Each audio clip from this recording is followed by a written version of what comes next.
Good day, everyone. I am Lorea Gonzalez, and today I will continue the report of my other group member.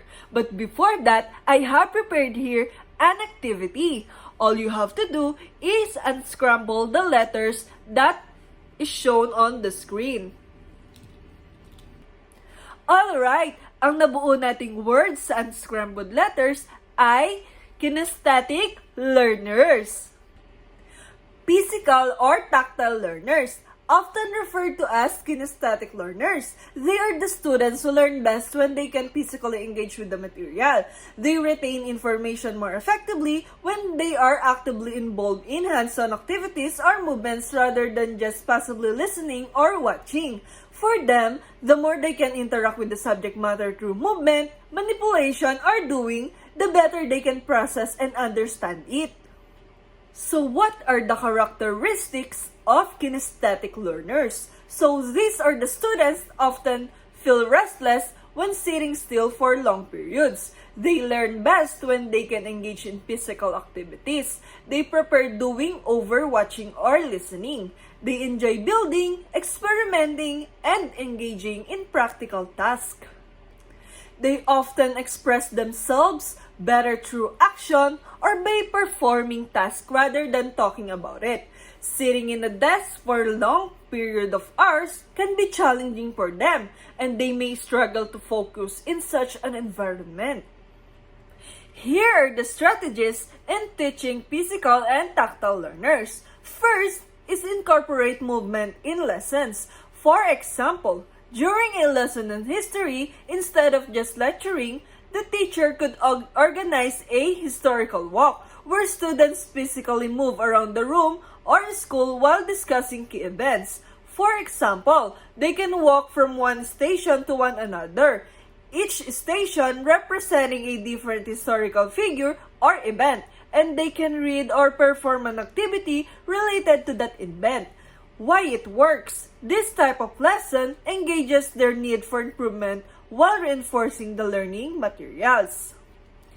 And second, use hands-on learning activities. For example, when teaching math concepts like geometry, students could use physical objects such as building blocks or cut out shapes to construct and identify different geometric forms.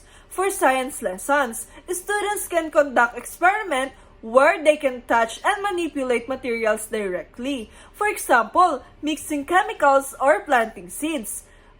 It helps the students visualize abstract concepts and internalize them by physically manipulating objects. Third on the list is incorporate writing and drawing exercises. For example, encourage students to write or draw their ideas using pen and paper, such as creating mind maps, charts, or diagrams that represent a topic.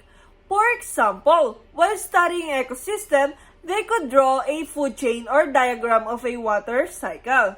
So, writing and drawing require physical activities, which helps kinesthetic learners process and organize information better. Pang-apat naman po is allowing students standing and walking during lessons.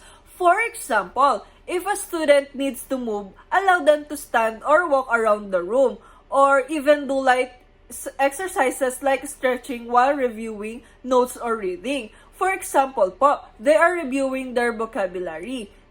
Students can walk around the room and match flashcards on the walls with the correct definitions. So, it keeps the student engaged and helps burn off energy, leading to better focus and information retention. Panglima po is use real-world examples. For example, in a lesson on environmental science, give students the task of cleaning up a small part of the school garden or planting trees. This could also be connected to the scientific concepts they've learned about ecosystems and the importance of environmental conservation. It connects the lesson to tangible experiences, helping kinesthetic learners understand how their lessons apply to the real world. Pang-anim po is role-playing and simulations. For example, if teaching a social studies lesson about government system, students could role-play as different members of a government. For example, president, senator, or etc. They are simulating how laws are made and passed. In a science lesson naman po about cells, they could role-play the parts of a cell to better understand how each part functions. So, role-playing allows kinesthetic learners to embody the material and learn through action. 7 on the list is encourage study breaks with physical activity.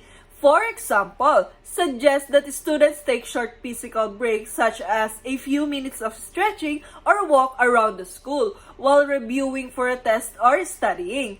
It's also helpful to let them create flashcards or study aids while moving around. So physical activity helps kinesthetic learners stay alert and focus better when they return to their task. Kinesthetic learners are often misunderstood because their need for movement is sometimes seen as a problem, particularly in traditional classroom where sitting still is emphasized. In fact, forcing them to remain stationary for too long can hinder their ability to focus and absorb information. For example, a teacher might assume that a student who fidgets or moves around is disrupted. However, for a kinesthetic learner, moving might actually help them focus better. Asking them to sit still for too long might increase their restlessness and reduce their ability to concentrate. Here are the 3 best strategies for kinesthetic learners. So first is movement. Allow opportunities for students to move during lessons. For example, in a language class, have students physically act out a story or role-play a scene, engaging both the material and their physical body. Second is story. Use storytelling to help kinesthetic learners understand complex ideas. For example, while teaching about the solar system, a teacher could ask students to become different planets and act out their orbits and characteristics. Third is visuals. Incorporate diagrams, charts, or maps into lessons. For instance, when studying geography, students could work with large maps on the floor and physically move to different locations to learn about countries, landmarks, or geographical features. Let's say a teacher is teaching a grade school about community helpers. Most of her students are kinesthetic learners. So instead of just talking about community helpers, the teacher could create a role-play scenario where students can take on a role of different community helpers such as firefighters, doctor, teacher, or police officer and act out their responsibilities. So this helps students or learners connect personally to the material. By using these activities, students are able to actively engage with the material through role-playing, building, and direct interaction, all of which reinforce their learning and improve retention. In short, kinesthetic learners thrive in environments where they can move, touch, and interact with what they are learning.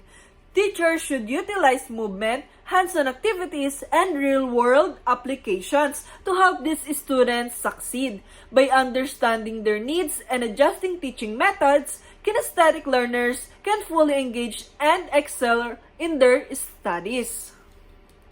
And that's all my report. I hope you all understand it.